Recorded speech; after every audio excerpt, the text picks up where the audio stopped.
Evet, show must go on, yani show devam etmeli dostlar. Eğrisiyle doğrusuyla bu maskeli balo devam etmeli ve tarihi anlardan geçerken birçoğunuzun evet Eren şu an ne olacak? Yani şimdi bugünleri analiz ediyoruz ama yakın gelecekte biz Bitcoin, altcoin yatırımcılarını nasıl bir dünya, nasıl bir piyasa bekliyor diye bunu sorduğunuzu gerçekten duyar gibiyim. Çünkü geleceği öngörebilme işin sadece para kazanma kısmıyla da ilgili değil. Geleceği öngörebilirsek çocuklarımıza, işte bizden sonraki nesillere de çok daha güzel bir dünya bırakabiliriz. En azından kendi çapımızda. İşte bu bölümde içinde bulunduğumuz bu kriz piyasası Bitcoin ve altcoin'lere yönelik neler doğurabilir, neler olabilir? Henüz farkında olmadığımız neler bizleri bekliyor? Fırsatlar ve tehditler, para kazanmak veya en azından şu ortamda kaybetmemek için nelere bakmalıyız, nelere odaklanmalıyız?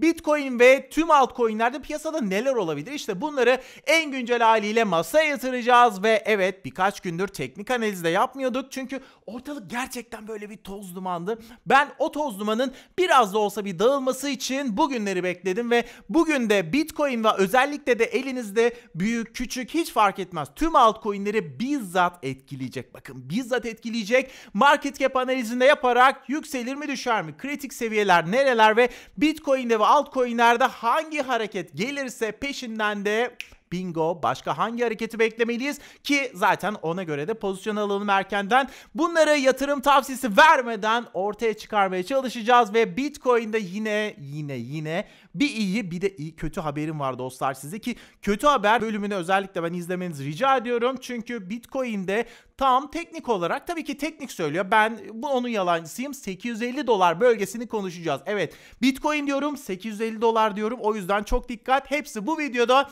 Aşağıdaki açıklama kısmında da isterseniz birebir dakikalar var. Oradan da o dakikalara tıklayarak da istediğiniz bölüme geçebilirsiniz ve bu ayki Ledger çekilişimizde ne yapıyor? Tam gaz devam ediyor. Aşağıdaki formu doldurmadıysanız mutlaka doldurun. Kanalıma hemen abone olun. Zile dokunun. Videolarımı beğenin ve mutlaka bol bol yorumlarınızı yazın. Biz buradayız. Bitcoin $850 da olsa buradayız. $7.750 desteğine merhaba ben geliyorum dese de biz buradayız. Yani korona falan kapmadıkça herhalde buralarda devam edeceğiz. Desteğinizi bekliyorum. Bam bam başlıyoruz.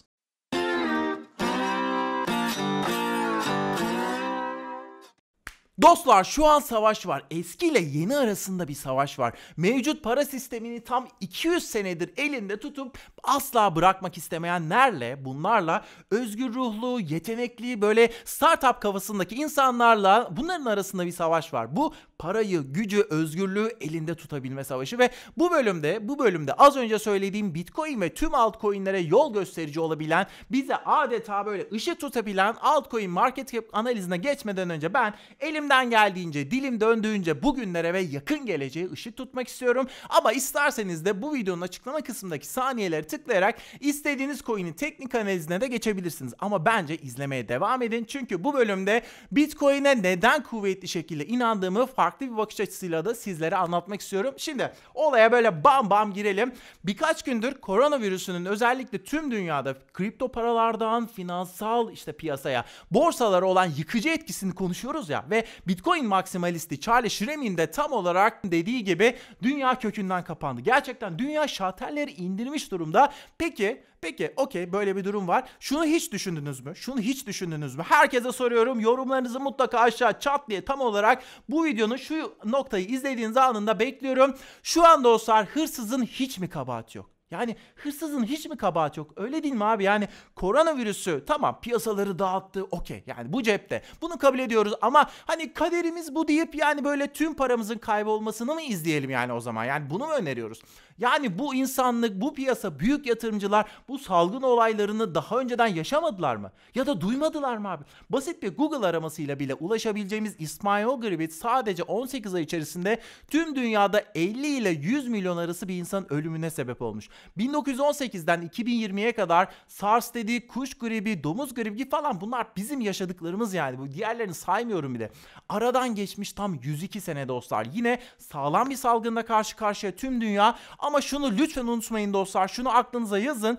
Şu an tüm dünyadaki geleneksel piyasa okuduğum araştırdığım kadarıyla öyle eski, öyle köhne bir sarmalın içerisine girmiş ki abi neredeyse 100 sene önce piyasa bir salgından nasıl etkileniyorsa hala aynı şekilde etkileniyor ya. Abi gram ilerleyememişiz yani, hatta aynı şekilde etkileniyor demek bile iyimser bir tahmin. Yani gram ilerleme yok diyorum ya, artan paniği falan düşünürsek gerileme bile var yani, öyle bir durumdayız. Tüm piyasalardan bahsediyorum. Bakın Bitcoin altcoin'leri bunların içerisinde çok fazla katmıyorum. Bu artık dostlar, bu dünyanın kaldırabileceğinden daha fazla bir yük haline geldi. Tam şu an. Bu salgından piyasalar çıkar mı? Çıkar. Yani Bitcoin, altcoin, hisse senetleri falan önümüzdeki günlerde veya haftalarda çok böyle sıra dışı durumlar olmazsa iyi kötü bir taraflarını toparlar diye düşünüyorum.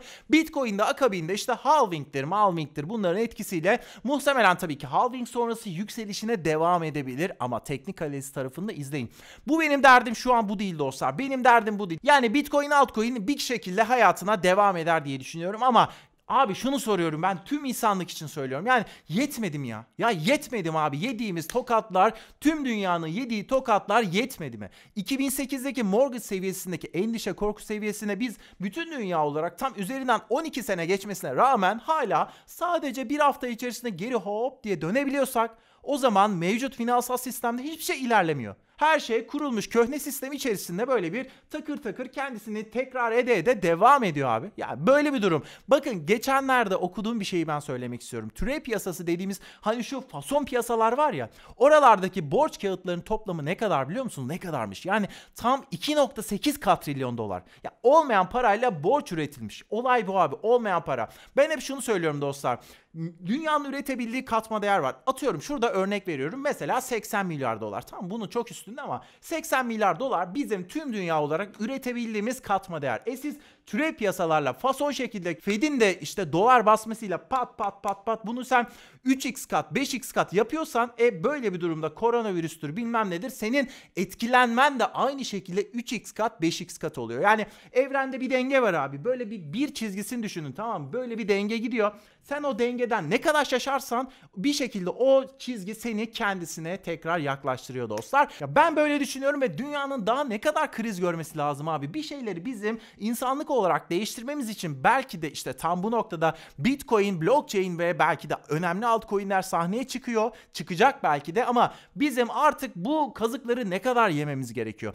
Bugün fark ettiyseniz hastalıklar, salgınlar bile artık küresel olmaya başladı. Para da küresel olmaya başlıyor bana kalırsa. Yani hani kredi kartı falan o noktasını saymıyorum. Tam olarak bakın bu online çalışma da küreselliğe gidiyor. Yani sonuç olarak yeni sanayi devrimi, blockchain ve Bitcoin önderliğinde olup IoT'dir, yapay zekadır, işte sanal gerçeklik gibi teknolojileri blockchain'e eşlik edecek bir noktada göreceğiz diye düşünüyorum. Ama önderlik Bitcoin ve blockchain'de olacak benim fikrime göre. Bu arada bu noktada bir dipnot düşmek istiyorum. Amerika ve Çin arasında bir süredir o bol konuştuğumuz ticaret savaşı var ya, o sanırım tekrar kızışıyor dostlar. Çünkü iki ülkede koronavirüsü sahiplenmiyor. Yani diyor ki işte bunların üzerinden birbirlerine saldırmaya başlıyorlar. Çin bu virüsü Wuhan'a Amerikan askerleri bizzat getirdi diyor. Trump da diyor ki, tweet atıyor. Hayır diyor, bu Çin'in virüsü diye böyle bir tweet atıyor.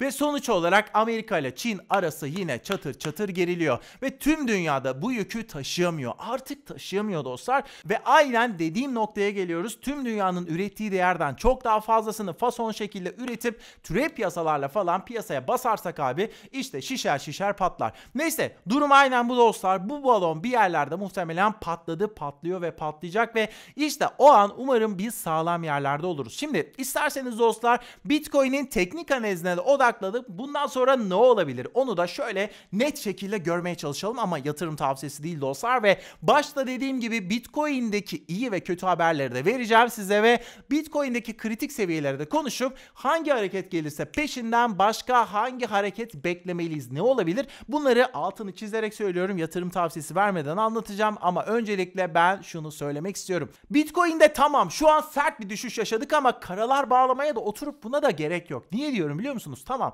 şu an tüm piyasalar koronavirüsten kaynaklı olarak çok sert baskılar altındalar. Bunu kabul ediyorum ama Bitcoin bakın bu seviyelere, yani 5000 dolar bölgelerine zaten Mayıs 2019 bölgelerinde gelmiş. Buralara uğramış. Sonrasında ne olmuş? 30 Haziran'da Bitcoin 5300 dolarken tam 2 hafta sonra takvimler 14 Mayıs'ı gösterdiğinde tam 8200 dolara yükselmiş. Yani neymiş? Bitcoin'de her şey bir haftada, 2 haftada çatır çatır değişebilirmiş. Ama tabii ki o zaman Bitcoin hafif de olsa yükselen bir trenddeydi. Bunu da koymak lazım. Yani ikisini karşılaştırmak çok doğru olmayabilir. Çünkü şu an tüm dünya ayı piyasasında. Ama geçen seneyle bugünü de şunun için karşılaştırmak istedim. Bugün her şey ne kadar kötü olursa olsun Bitcoin isterse 2 haftada her şeyi değiştirebilir abi. Her şeyi değiştirebilir. Neyse, Bitcoin'in bugünlerinde de konuşacak olursak şu an direnç noktamız ne biliyor musunuz? İsterseniz bunları yazın dostlar. Yanınızda kalsın. Çünkü bunlar, bu tarz direnç noktaları işte ya da destek noktaları bugün yarın böyle hızlıca değişen noktalar değil. Minimal noktada tabii ki değişenler olabiliyor ama bunlar genel bizim yol haritamız. Şu anki direnç noktamız tam 5800 dolar. Desteğimiz de 3900 işte 4000 dolar civarlarında bu bölgelerde dostlar ve Bitcoin 5800-6000 dolar üzerine atmadıkça global piyasaların, dünyanın da içinde bulunduğu bu sağlam resesyonla birlikte dostlar, bundan dolayı 4000 dolar bölgesine iniş ihtimali de kuvvetleniyor. Ama diliyorum ki, gerçekten çok içten diliyorum ki en kısa sürede Bitcoin 6000 dolar üzerine kendisini atsın ve buralarda artık tutunabilsin. Çünkü sadece atması yetmiyor. Biliyorsunuz bunu belki 50 defa yaşadık. Buralarda stabilite kazanması gerekiyor. Stabilite kazanması da insanlara, yani bu piyasada nasıl olacak bilmiyorum ama biraz da güven getirebilir. Ve dostlar şu an 50 günlük ve 200 günlük hareketli ortalamanın da zaten altındayız. Ve ben bu noktada şuna dikkat çekmek istiyorum. Aslında bakın 27 Şubat'ta ve muhtemelen konuşmuş olabiliriz yani videolarda, Dead Cross gelmiş zaten. Tamam, her zaman bunu çalışacak diye bir kaidesi yok ama bu sefer çalıştı dostlar. Demek ki ikinci olarak neymiş? Dead Cross'lara bundan sonra biraz daha fazla dikkat etmeliyiz. Ben bunu kendime not olarak alıyorum. Ve eğer dostlar 6000 dolar üzerine birkaç gün içerisinde atabilirsek ve buralarda sıkı bir şekilde tutunabilirsek, bilin ki, bakın bilin ki Bitcoin koronavirüs etkisini üzerinden yavaşça atmaya başlıyor ve ikinci olarak da geçmişin sağlam desteği olan ve artık sağlam bir dirence dönmüş olan 7750-7500 bölgesine de merhaba biz geldik diyebiliriz dostlar. Aksi halde de sert tehlike var. Az sonra konuşacağız onu. Peki Eren, bunları konuşuyoruz. Sen ne yapmayı planlıyorsun diye bana soracak olursanız da bakın burayı net dinleyin dostlar. Global resesyondan kaynaklı olarak Bitcoin şu an her şeyi yapabilir. Bunu kabul ediyoruz. Toz bulut aslında devam ediyor. O nedenle destek ve direnç bölgeleri içerisinde minimal şekilde ben al satlar yapabilirim. Yani ping pong topu gibi düşün dostlar. Bunu ben boğa piyasasında da yapıyordum ve Bitcoin'de iyi habere gelirsek, çünkü şu ortamda bile ben size iyi haberler vermek için gerçekten uğraşıyorum. Bitcoin 7750-7500 bölgesini hatırlarsanız ne diyorduk daha geçen hafta? Bu bölge bakın sağlam bir destek ama kırılması durumunda altı boşluk diyordum size dostlar, hatırlarsanız. Ne oldu? O boşluğu da birebir yaşamış olduk ve eğri eğri doğru da demek lazım. Çünkü o dönem biz yükseliş senaryolarında konuşuyorduk dostlar ama daha ortada bakın 5000 dolarlar, 5300'ler, 5800'ler falan yokken size bu 5000 dolarlar bölgesini vermeme neden olan grafiği de ben ekrana tekrar getirmek istiyorum. Düşüş öncesi geçen haftaki videoda da vardı. 13.800 dolardan gelen bir alçalan tokozumuz var dostlar. Yani bir kalıp hareket var. 6 Ocak 2020'de bu tokozu kırıp zaten yükselmiştik. Sonrasında bende hep şu korku vardı. Acaba bu takoza tekrar girer miyiz? Bazen işte bunları analiz ediyordum. Bazı videolarda paylaşıyordum. Bazı videolarda paylaşmıyordum. Ve nitekim de sert düşüşle birlikte 13 Mart'ta tekrar bu hatta girdik. Ama şu an o hattın tam üzerinde duruyoruz aslında. Bu hattın sonu genelde, yani bu formasyonun sonu genelde yükseliş oluyor ki o kadar ucuna geldik ki şu an. Gerçekten paçayı kurtarabiliriz ama Bitcoin eğer 4100-4200 doların altına düşerse de bu formasyon bozuluyor anlamına da gelebilir. O yüzden şu ara tam bir ara bir dönemdeyiz dostlar. Dolayısıyla şimdilik bu olay iyi haber gibi duruyor ama finalde toz bulutları hala dağılmadı. Ben bunu söyleyeyim. Ve şimdi ne yapalım? Kötü habere geçelim dostlar ve biliyorum ya bu haberi vermek gerçekten zor. zor fakat beni dikkatle dinleyin dostlar. Şu an Bitcoin'de bu geçen günlerde yaşadığımız sert düşüşle birlikte bir ters bayrak formasyonu oluştu gibi duruyor. Eğer bakın bu senaryoya göre bu bayrak formasyonu çalışırsa kendi boyu kadar teknik olarak biraz daha düşüş beklememiz gerekiyor. Bu da neye denk geliyor? Kendi boyu kadar düşüşü alıp koyduğumuz zaman 850 dolara denk geliyor. Biliyorum çok sert bir rakam. Yani 850 dolar burada sizde şok etkisi yaratıyor olabilir ama daha önceleri bu formasyonlar birçok defa çalışsa da birçok defa da çalışmayanlar oldu. O yüzden bence içinizi ferah tutun. Ben sadece burada elimdeki farklı senaryoları paylaşıyorum. Sizlerle anlatıyorum, sizlere anlatıyorum. Riskleri de önceden bilin diye uyarmaya çalışıyorum dostlar, yatırım tavsiyesi vermeden. Sanırım birçok senaryo olması nedeniyle de şunu da diye olabilirsiniz. Yani biz işte hepsini analiz mi edeceğiz, hangisine göre işlem yapacağız falan, bu tarz şeyler diye olabilirsiniz. Ben de o noktada size şunu söylüyorum ki illa alsat yapmak zorunda değiliz dostlar. İlla bunun zorunda değiliz. Eğer yapmak istiyorsak da en minimal şekilde destek bölgelerini yakından alıp dirence yaklaşınca da satmak. Hani yani dar alanda kısa paslaşmalar, anlatabiliyorum değil mi?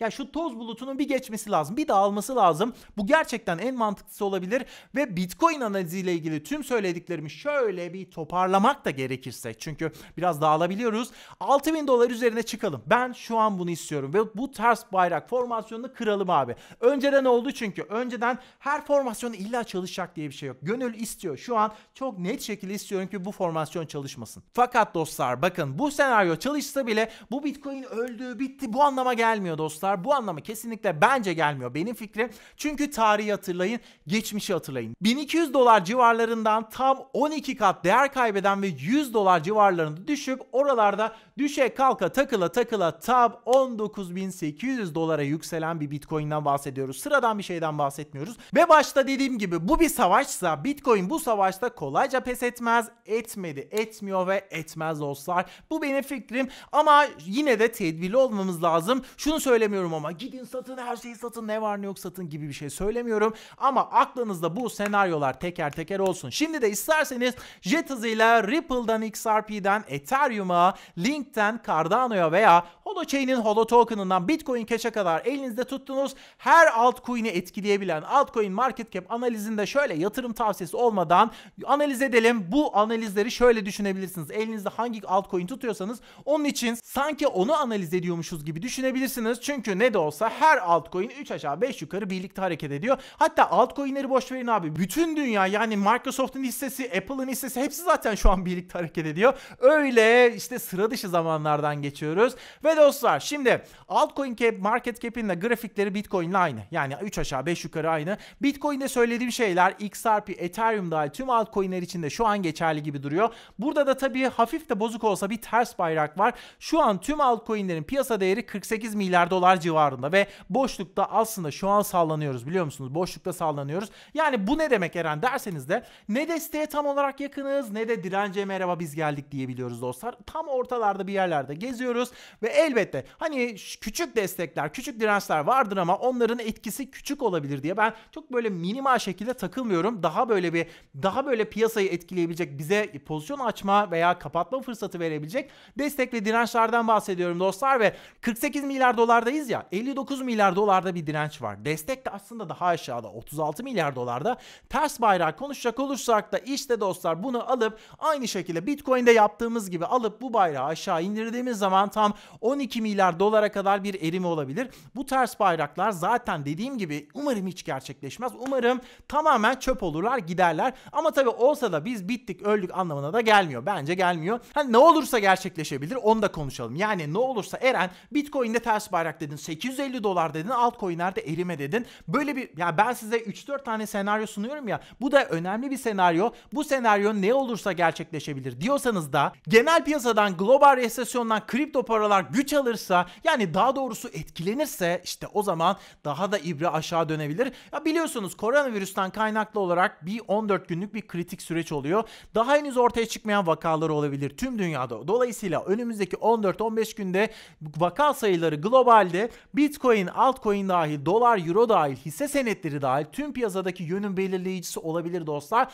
Sonuç olarak belki de bu 14-15 günün geçmesini beklemek lazım. Yani her gün al sat yapmak zorunda değiliz değil mi? Yani her gün bizi biri hadi al sat yap, hadi al sat yap diye zorlamıyor dostlar. Bunu lütfen aklınıza yazın, aklınızda tutun. Ve yine başka bir sonuç olarak da Bitcoin'de benim inancım tabii abi. Ama kimseye tabii ki de yatırım tavsiyesi vermiyorum. Bu sadece benim inancım. Ha benim inancım ne zaman kaybolur derseniz de çok kabaca bunu söyleyeyim size. Blockchain teknolojisi hiç kullanılmaz. Bitcoin düşer 50-100 dolarlara ve kimse yüzüne bakmaz ve bu şekilde kısa bir süre değil ama yani 1-2 seneden bahsetmiyorum. Belki 5 sene, 10 sene, 20 sene geçer. İşte o zaman belki inancımız azalabilir. O yüzden bu videoda keskin ve tahammülü zor rakamlarda verdiğimin farkındayım. Fakat pozitif bir yığın şeyler de söyledim dostlar. Lütfen bunlara da odaklanmak lazım. Senaryoları ben önünüze koymaya çalıştım. Şu an illa işlem yapmak istiyorsak dediğim gibi yani ben kendim için söylüyorum tabii ki de dar alanda kısa paslaşmalar yapmak bence işte ne bileyim destekte alıp hatta destekte tam desteği de zorlamak veya direnci zorlamamak lazım.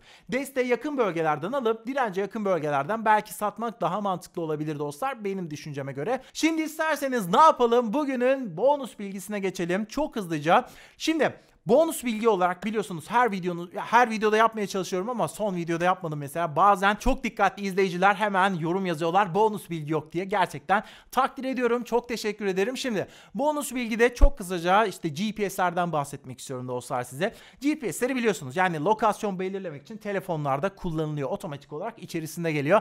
Ancak bu GPS'in tüm dünyaya maliyeti ne kadarmış biliyor musunuz? Günlük yaklaşık 2 milyon dolar. Yani böyle bir olay var dostlar. Günlük 2 milyon dolar GPS'in tüm dünyaya bir maliyeti var. Ledger çekilişimiz devam ediyor. Kanalıma abone olup zile dokunun. Videolarımı beğenin ve yorumlarınızı bol bol yazın. Ve ayrıca hemen aşağıdaki açıklama kısmındaki formu da lütfen doldurun katılmak için. Videoyu beğendiyseniz de ayrıca ne yapalım? Facebook'ta ve Twitter'daki dostlarınızla paylaşabilirseniz de çok sevinirim. Görüşürüz. Bam bam.